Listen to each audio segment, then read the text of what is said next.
Hey, it's Kellen, and today, all the way from Kenya, you guys. Yes, I said Kenya. Nothing is wrong with your screen. Mambo, Haligani, Jumbo, all that. I have Dana deGrazia, aka the Hustle Goddess. And if you say, wait, she looks familiar, that means you are watching Kenyan TV, and you might remember her from her various interviews and also being on Nairobi Diaries. So, Hustle Goddess, welcome to the show. How are you doing?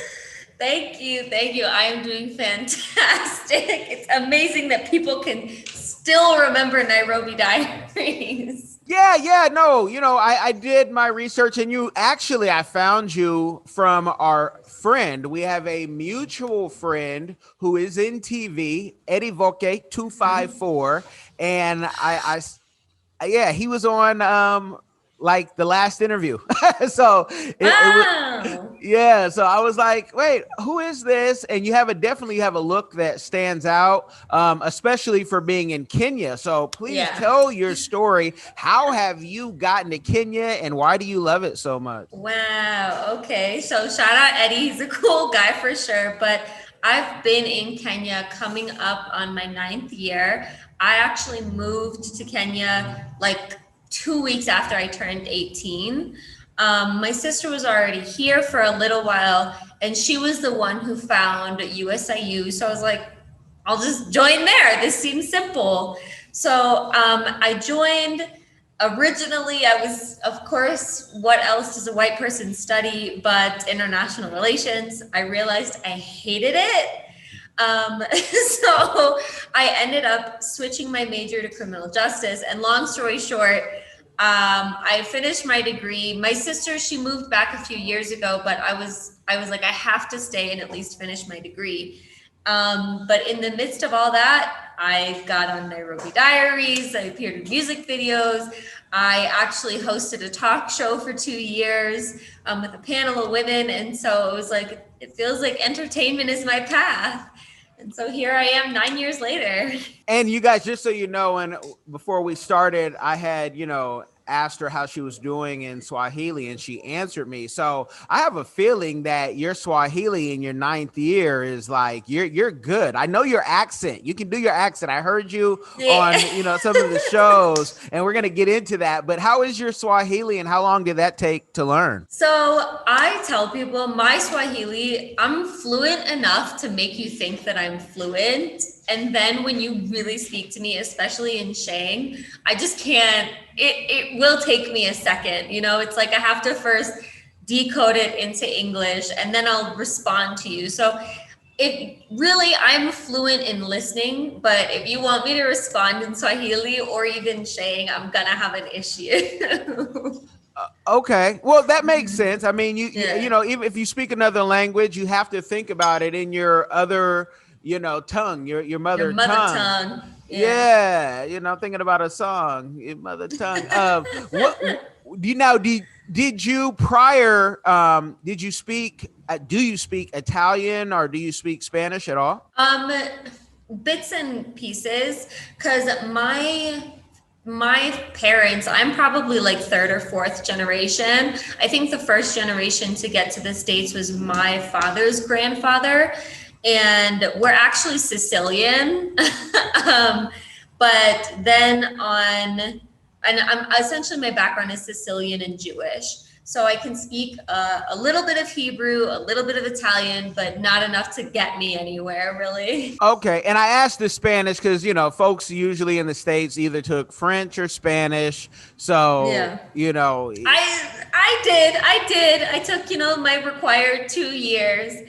So I know a few words. Okay. And what state are you from? So I'm from Illinois. You are from Illinois. Yeah. Okay. Mm-hmm. No, I got you. So, how did you then get into entertainment in Kenya? Was that the plan to say, you know what, I can reinvent myself. Hollywood is saturated. In Kenya, I can be a star? No, it was not in my plans at all. Honestly, I think the real driving force behind it is just that I've been getting tattooed since I was 15. So because of that, I've always had an extra unique look. I mean, I have green hair right now. Like, I've always been a little bit weird. And so when I came to Kenya, I was in a bunch of music videos, and that just kind of kept progressing into more and more things in entertainment and photo shoots. And and literally, I would say when I got my, Nairobi Dye was cool, but I was only in one season. But I think it really solidified when I got my second job as a talk show host. That's when I tattooed my hands. So I was like, I'm balls to the wall, like I'm in this. I can't go back. Now, with that, Africa is more, for the masses at least, conservative. You already stick out, and then you come out with the hair. I've seen the interviews where you're talking about some of the movies that have been banned. I don't want this to be banned in Kenya, so maybe I shouldn't mention it. But did people, I'm just going to be straight out, did people look at you, even though I know on Nairobi Diaries you talked about having fiance, did they think you were like in the LGBT, or get any type of, pushback saying, hey, you're already a Mzungu, now you want to be a tattooed, pierced up, crazy hair? Did they look at you like that? Any type of pushback? Of course I received pushback, even to like this day. Like, when this year first started and I quit my job, part of the reason even I did feel like I had to quit was because I worked for a station that was super conservative, and we just weren't seeing eye to eye. And at the end of the day, I was like, listen, if you want more control over my look, you're going to have to pay me more. But so I stepped out, and then I immediately worked a music video, and, it was super risque, and I got pushback from that. But what kind of keeps me going is I always get way more support than I do get pushback. Like, it's never been a situation where I've done something and anyone has ever said, you're going too far. And I honestly think part of that is I work really hard, knowing the way that I look comes with a certain connotation, that I have to like carry myself better. I have to be, more well-spoken. I have to be able to hold conversations, kind of thing. So as long as I'm getting more support than I am pushback, I'm just going to keep doing this. Well, you mentioned one of the magic words. The first one is Africa, and so we know you're Kenya, but the magic word of pay. Now, How is pay out there in Kenya? Let me be honest. If there's any Kenyan out here listening, they'll either be totally shocked because it's easy to hide up here, or they'll like get it. But no one is ever as rich as they want you to think. Like, Kenya has such a strong fake it till you make it culture. But the good news, at least for me, and I have to be really upfront with people, is, I kind of have a monopoly. Like, you're not going to find another one of me in Kenya. And so I get to be a little bit more pushy. But again, because my look is so unique, I have to find this balance of being, able to be worked with, still being humble while still understanding my value. And I think every entertainer has to strike that balance. Now, can you give any type of ranges? Because I've told folks for years, if you leave America and you go to Europe, or if you go to Asia, especially rappers and different entertainers, you can make more. Not necessarily because you're going to get paid what, a Jay-Z gets paid for a show, even if you're a big star, but the fact that more people will consume. You can take a $10 DVD in America and you can sell it for $30, $40 back in the day. You see how old I am with doing this. And so can you talk about, an actor, let's say they get a radio show, a TV show, are they looking at 20,000 a year, or could they get into that 6-figure or possibly 7-figure? You let us know. So the first thing that I would tell people to look at if they're going to move out of the US, I mean, it was a great idea for me, but also part of the reason your money's going to go further is because life is cheaper here. So if you are really good at what you do and you've really, dug your heels into that niche market, you can get pretty far. And as far as figures go, I do know that there are, like, the big names that we have in Kenya make, I've even heard, 200,000, from my lips to God's ears, I'm gonna get there one day, but 200,000 Kenyan shillings, which I think translates to around 20,000 US dollars, 2,000. Well, if it's 200, yeah, so it's like they can make 2,000 a month. But now keep in mind, places here, especially really nice places even, are not, are going to be cheaper. You can live in a fantastic neighborhood as a single person in a 1 bedroom and you'll be living good. Okay, yeah, and that you mean your math is definitely on point.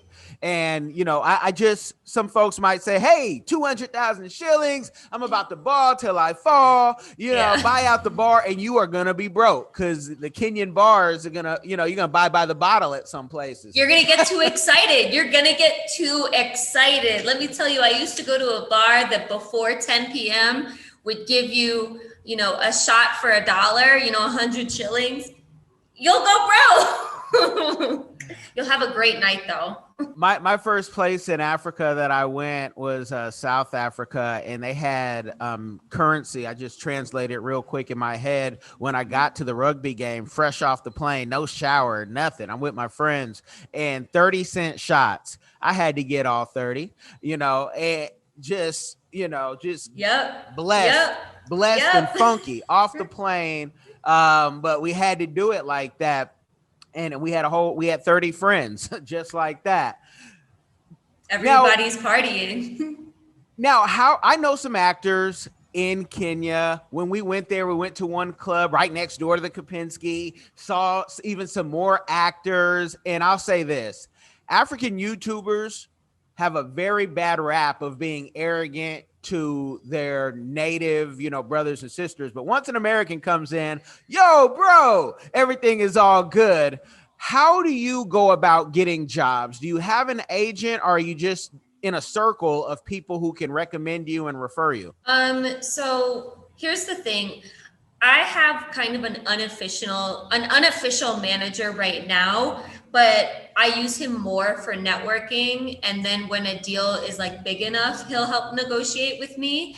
But something that I don't necessarily like in Kenya is because things are so, what we would call chini amaji here, is that like, if you try and make things official, people tend to eat, your money. And so I tend to try and manage myself, but also, I've definitely learned a lot of lessons in this industry. You definitely have to be careful. Like any industry, there's going to be scams and stuff like that. So for me personally, again, it goes back to the fact that I look so unique.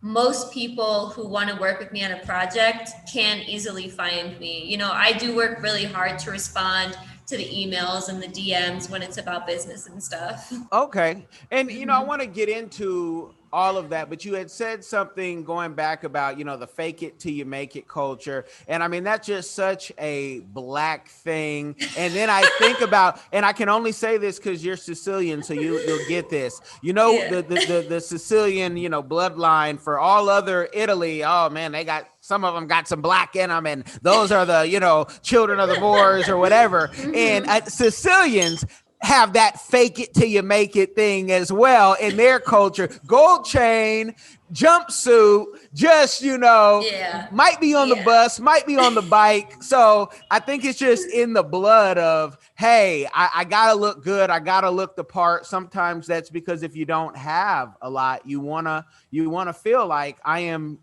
justified, qualified to be in this room. But also, you're talking about your unique look, and with this whole Me Too movement that's global, Africa, you can still get away with a lot of stuff being disrespectful and rude to women. So tell me, how do you go about that? Because I'm sure everybody wants some of the white chocolate, and I'm sure they've, put things out there to be like, well, I got this for you as long as you can come sit on my lap or, go to dinner with me. So how do you deal with that being a young, attractive woman? Oh my, thank you. So here's the thing for me, like, I'm also a really liberal mind, I'm very like, pro sex worker. And, the other thing in Kenya, for example, that happens here is, there's a lot of girls looking for sponsors. There's a huge population of sugar babies out here. And I have no problem with it. Honestly, if I was a single woman, who knows where I'd be, kind of thing. But my issue with it is that I always find it's really hard when you're getting money from other people to have it be sustainable. You have no idea how much you're going to get one week versus the next. And so for me, how I deal with those offers is I just decline them. Because at the end of the day, I think to myself, like, okay, like, do I feel the need to take this money? Like, am I really hurting enough to carry on this kind of conversation with this guy? Because at the end of the day, with that, sponsor, sugar baby, sugar daddy relationship being so popular here, I already know that there's an expectation when I enter into conversations with guys. And so at the end of the day, until it gets like past my boundaries, usually I'm able to laugh it off pretty easily. Not everything has to be a fight, in my opinion. Man, preach that. I mean, there's so many people right now in relationships in COVID lockdown. Like, does everything, the toilet seat, the juice, does everything have to be a fight? Preach that. I don't have that energy in me, man. Yeah, I definitely, I get it. And I love that. That's, yeah, there's a course you might need to teach on that. So did you end up getting married, and did the family come to Kenya and have a ceremony? So we ended up getting married just at the courthouse. Like, it was super low key. It was so low key to the point where we only had enough people to have like witnesses. And then we ended up going to go eat at a Java house, like literally just like a chain restaurant. It was super low key because we knew the logistics of trying to get my family over here was going to be really, really tough. And then the logistics of then getting his family over to the US would be hard. And during that time, my sister was actually having her wedding because she had done the same thing where she, legally got married and then was having the celebration. So we're like, well, we're not going to plan a wedding while she's already having hers. So we just like got legally married, super low key. We'll eventually do the big ceremonies because of course, like, even with me being foreign, I'm really, really intent on respecting like the cultural traditions. So I know we have to do that for sure. Okay, yeah, and there's nothing wrong with, the courthouse type wedding. My wife and I will be celebrating 13 years this week, and we did that. We never had a ceremony. We saved our money to buy other things instead of, impressing everybody else. We just kind of eloped and kept quiet, really, and see how it works.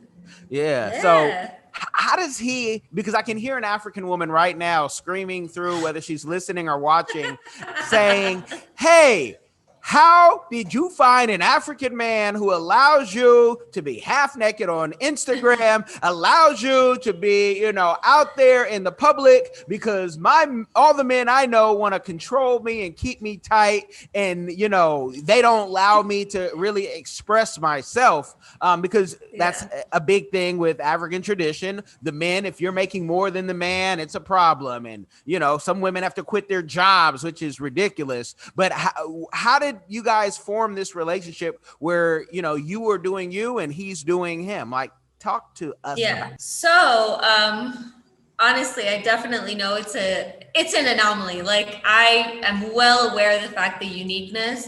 Obviously, like, we met when we were in uni. We were both captains of the rugby team, so already, like, I think when we got together, we had an idea of who the other person was. And I think what has kept our relationship solid is the fact that I have known exactly who he is, and he has known exactly who I am from the beginning. So, when we first got together is when pretty soon after, for example, I got offered the gig on Nairobi Diaries. I had already been in music videos. I had already been covered in tattoos. And I also think that he kind of internalized the fact that I have always looked so different, and I'm always going to be so different, and he can kind of either take it or leave it. And the great thing is that with that freedom, we're also really free to communicate about it. Because when I get offered a job, when I get, approached and they're like, hey, we want you to do this like risque music video or something, I let him know.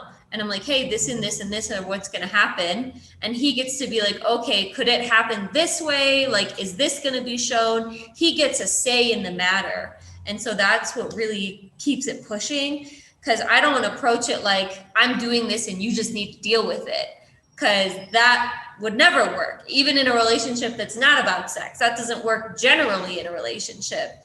But also, I think part of the reason our relationship is so strong is because I keep it super private. We don't post each other a lot. We don't talk about each other a lot. Even he has people at his job who, when they figure out who I am, they're shocked.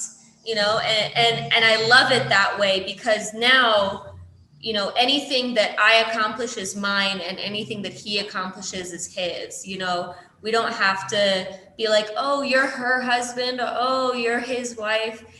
So it's really amazing that we have like intertwined independence, is a good way of putting it. I think that might be the key, because I don't have any posting. My wife actually hates social media, and the one that she has, it's all business, but we don't have we're kissed up, we're hugged up, putting all of our business out there, like, kids prompted up, hey, these are our kids. I mean, I do have, my kids are cartoon characters. People can see, my audience knows, LondonandSydney.com, where they can see the books of our travels. But yeah, we don't, our life really is private. To the people who sometimes think I'm lying about having a wife and family, they just think I want to be, not dealing with them or not available. So I love that you guys did that. Now you still have no kids, right? Correct. Fingers crossed. We're gonna start trying, in 2021. Obviously 2020 messed everybody up. But we'll just have to see where it goes. But kids are definitely on the horizon. With a Kenyan man, you'll have no problem. Don't worry, and don't be rushed either. Don't feel like it's a rush. People always want to rush that, and I just can't stand it, because it comes in God's. Yeah. Just like, marriage, people want to rush. Oh, you're not married by this age. Yeah, it's true. It's very true. And especially in like with our relationship being interracial, really people not only want us to have kids because we've been married, but they're like, we want to see what they'll look like. Yeah. Will they come out with tattoos? Will they have, Exactly. Yeah. Will they also have green hair? Like, yeah, man. I can only imagine, what he's probably gone through with people, having such a unique wife and having to teach them, like, people are people. They may just look a certain way, but if all you base it on is a look, you will be disappointed every time. I don't care. Yeah, I agree. I 100% agree with you. I mean, thankfully he's getting more and more used to, the way I look, but there are times where like for example, just the other night we ordered some food and the delivery came to the door, and he was just kind of very shocked with the way that I looked, and had this like kind of creepy smirk on his face and everything. And I was like, babe, I think you got to come to the door with me next time that happens. Well, sometimes it's just the shock of seeing someone who might be different, and they're just entranced. It's like if you see, a movie star, and you didn't expect that, and they just stare at you, because I do have a movie star look, and I get the same look in the neighborhood sometimes, even from the maintenance folks. They're like, who is this on a BMX bike, like doing tricks on his pegs, whatnot? Living his best life.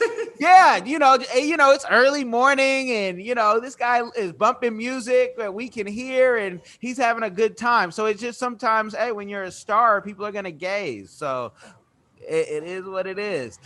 Now I gotta ask you, being an American in Kenya, I know every time Americans walk down the street, we're like, hold on, there's a business idea. I know you guys have Jumia, the Amazon of Africa, and you also have Amazon now delivering to Kenya. But have you seen or got into any other businesses, and which businesses interest you if you have not yet?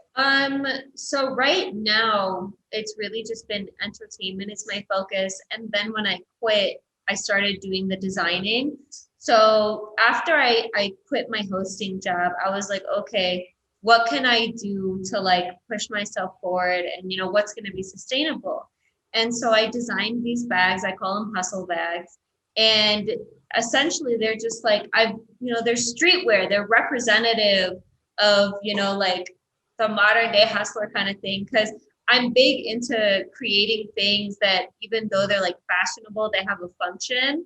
So I was like, bags are where I want to start. So that's where I've been into. And then of course I have, other ideas like here and there that, in the future, I'm hoping, I'll get more and more business savvy. But right now, the bags are a main focus of me, and they're like my babies. They're my point of pride kind of thing. Like I created them and they're mine, and I choose the fabrics.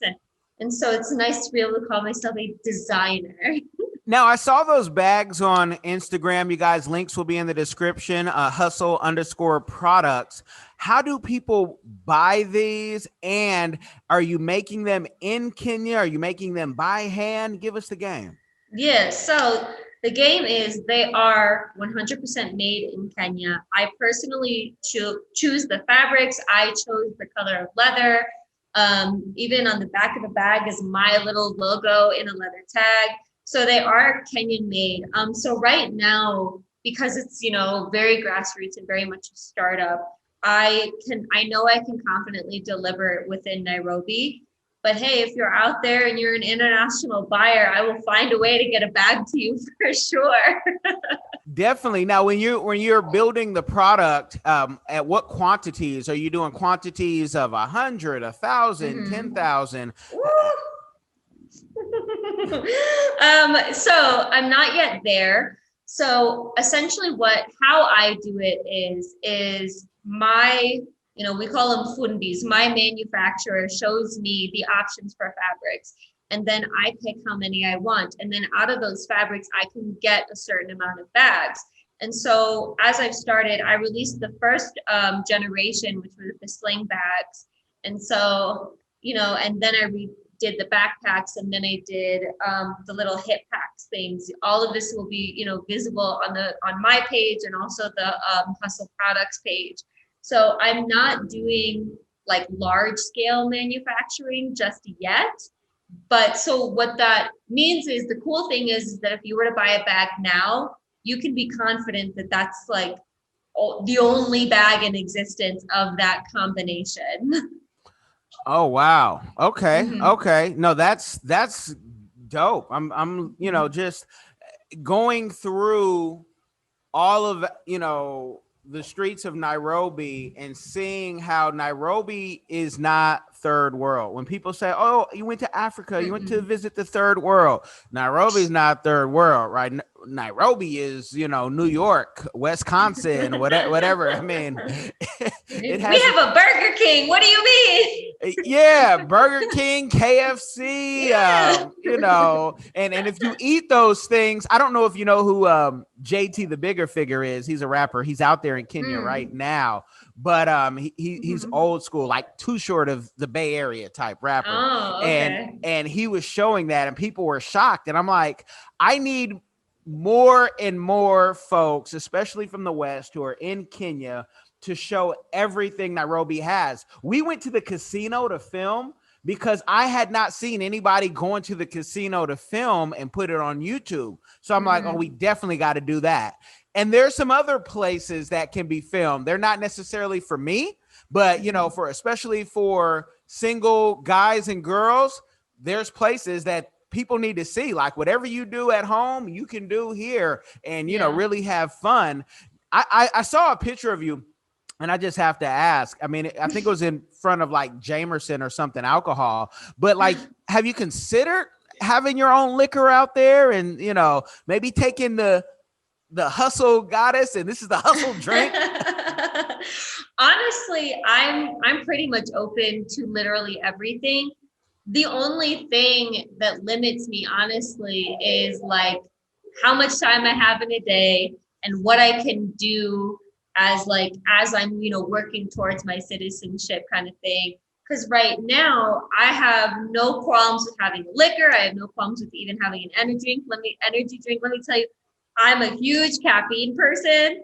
And so I will plead any day for Red Bull to come and sponsor me any day. But even the reason I even made the page Hustle Products is because I do envision it selling products, not just bags. I want anything that, I feel like that can drive a hustle forward. I want to be in that market. Okay. Mm-hmm. That's deep. For some reason I'm picturing, like you say, energy drink, and I'm like, we had a Mzungu on our tour. He was a doctor. He was a cool guy, whatnot, Mm-hmm. and he didn't know what he was coming on. He just thought he was going to Kenya. He didn't know who he was going with.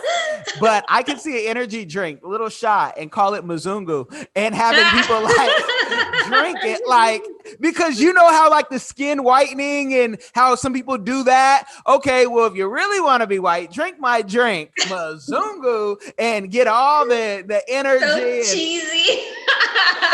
Yeah, Right? monetize everything that Why you not? can. Why not? I love to see those shirts that say Hakuna Sambatka with people, because like Hakuna means there isn't any, like there is no. So like you're telling me there's no and like those little cheesy word plays, like they're cheesy, but they're funny. They're so funny. They are. They are. Now, you said something, working on your citizenship. A lot of people, especially Black Americans, think, oh, we should be able to go to Africa and get citizenship. But citizenship doesn't care about your skin color or your history. Citizenship cares about your loyalty and money. So what are you having to do to get citizenship since you're already married? So unfortunately in Kenya, citizenship isn't automatic. You have to be either married or under a work visa for 7 years. And so I haven't been married for 7 years just yet. So it's kind of this issue of waiting it out. Now, the good news is I have honestly an amazing lawyer. I have a really great immigration lawyer who's really patient. She makes the process super easy. So through her, I can have like my business dealings and stuff like that. And then in the meantime, I just kind of have to wait until I can apply.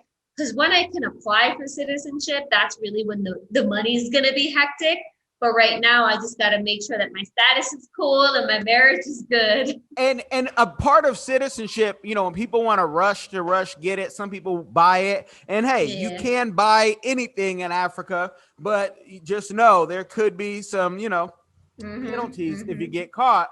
But what is your why for getting citizenship? Are you not planning to come back to the States? Do you not want to be taxed when you do make that big bag of money and they say, hey, we need our cut, Uncle Sam? So what's your why? So fun fact, actually, Kenya is one of the highest taxing countries in the world.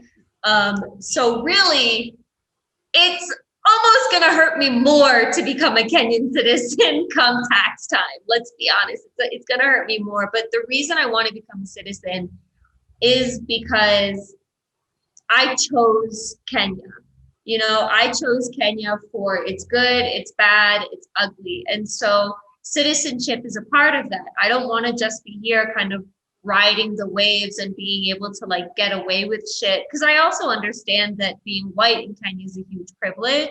So for me, I see it more as like I got to put my money where my mouth is. That's also why I've done activism work. That's also why I'm big into like mutual aid work and stuff, because as an immigrant, I feel obligated to do something.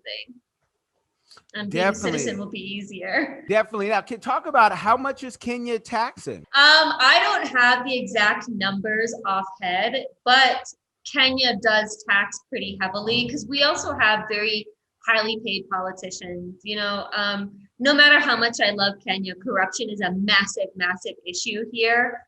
And taxation is kind of part of that. And how much we pay our officials is very much part of that. So I can't give you exact numbers, but with that, literally, I know that we're highly taxed without it being a feeling or a bitterness.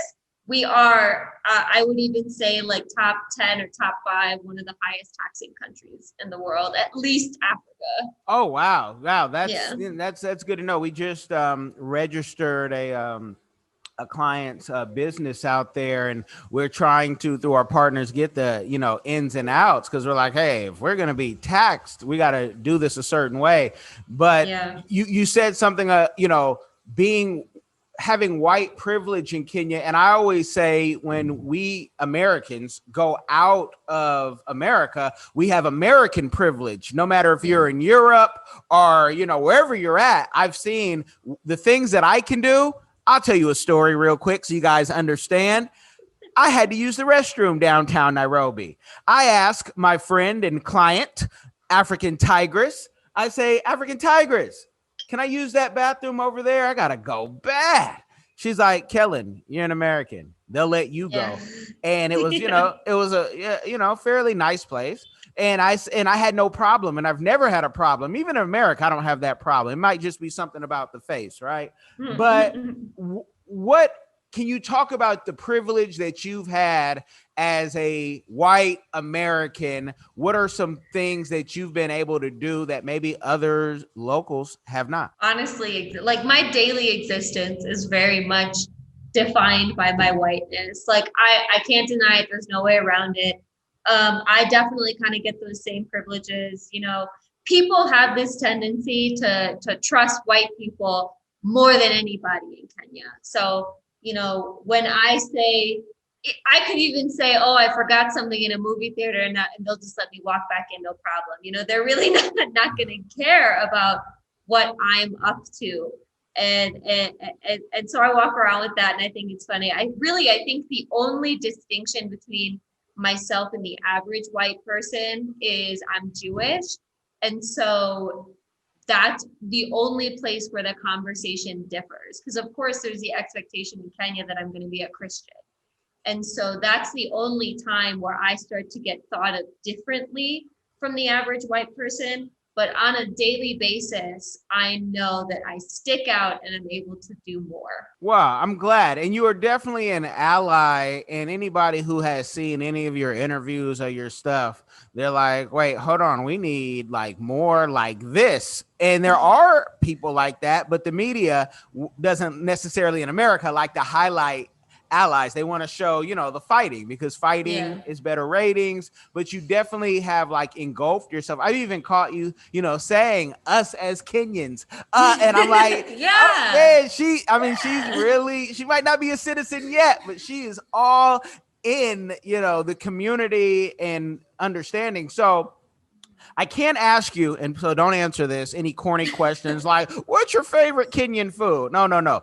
I'm going to ask you, with all the success that you're having and that you're going to have in the future, what is your community give back? Man, that's going to be a long answer, and I already feel like I'm talking a lot. So for me, my focus is absolutely on like anti-corruption and probably in working in slum areas. I feel like I do want my hand in everything. Honestly, when I describe what I want my career to culminate in, is I want to be a big player in philanthropy. I want to be a big player in mutual aid, especially because more and more people are realizing, even myself, I only recently sort of realized that like charity work is kind of becoming ineffective. Like it's grassroots stuff that really makes a difference and can touch people's lives directly. So while I'm in Kenya and while I'm growing, I know that I have to become a bigger and bigger voice so people can listen to me.